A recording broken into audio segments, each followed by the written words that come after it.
It's very hard to explain why I have such an obsession with colour. It's just something that as soon as I got my hands on those tools, I was just so pumped by it. Just the way that we see light, the way that it interacts, and then trying to kind of communicate what we see in the real world onto screen, I find really exciting.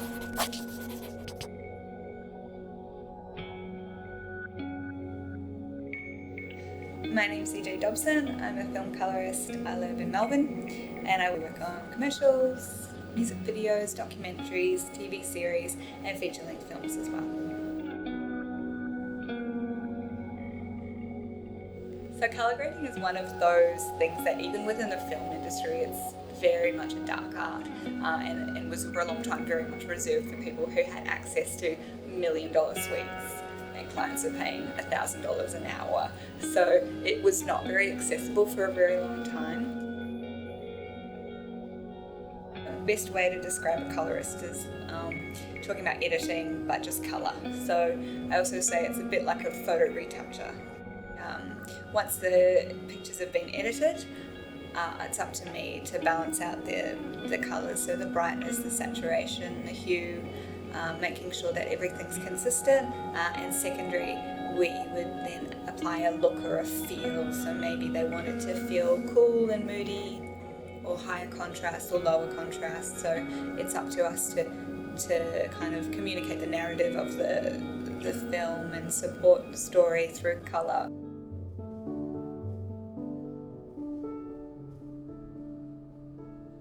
Our eyes are very susceptible to being in a very bright room and being in a very dark room. So when we grade for cinema, we can go very dark with the images where you would never go that dark for a TV or for a TVC or for anything that's going to go online.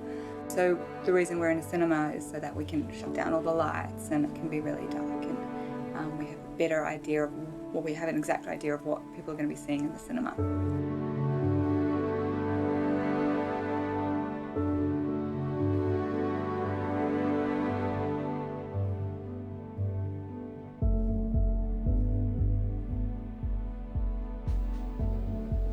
I think my favourite sort of colour schemes to work with tend to be really gritty greens and blues, and I think that's a reaction to doing so much advertising where it's so polished and beautiful and bright.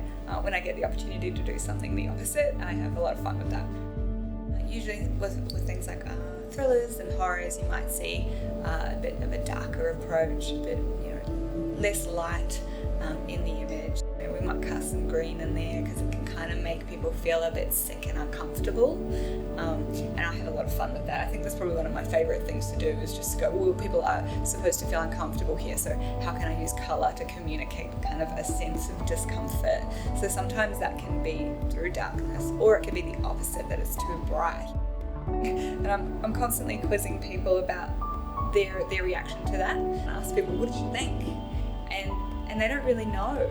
They just know. When I sort of ask, what were the colours to you? They're just like, I don't know, it just felt kind of cold. And it's more about how it felt to them rather than them go, yeah, they pushed the greens and blues really far. Knowing when to kind of drop the rules and just do what feels right. And that's very much subjective. It's something that is very difficult to kind of lock down a reason why sometimes something feels better in a certain place than another, but it's just something that as you work as a colorist and as you practice, you gain that kind of intuition and feeling of where something's going to sit the best, and that's not always what is technically accurate.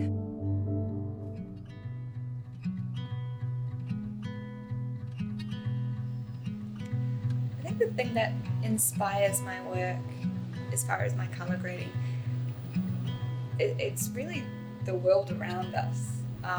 The world is so beautiful, and the best inspiration you can get is by going out and seeing how the light is really early in the morning, like pre-dawn, or on a rainy day, like how the reflections look, and all of that stuff is so inspiring to me. My goals for the next couple of years would be to work on more long-form, more sort of TV projects, as well as the commercials. I work primarily with commercials, so it's nice to diversify and do bigger budget, long-form projects that are a really strong look and are very cinematic. And to be part of a team on a project that's, longer than a day or two. We get to spend like 2 or 3 weeks on a project with a director and a cinematographer. I suppose the advice I'd give to anyone who wanted to get into post-production and colour grading specifically would be to just go for it. The tools are so accessible now. Find other filmmakers who are starting out, team up and just start producing it.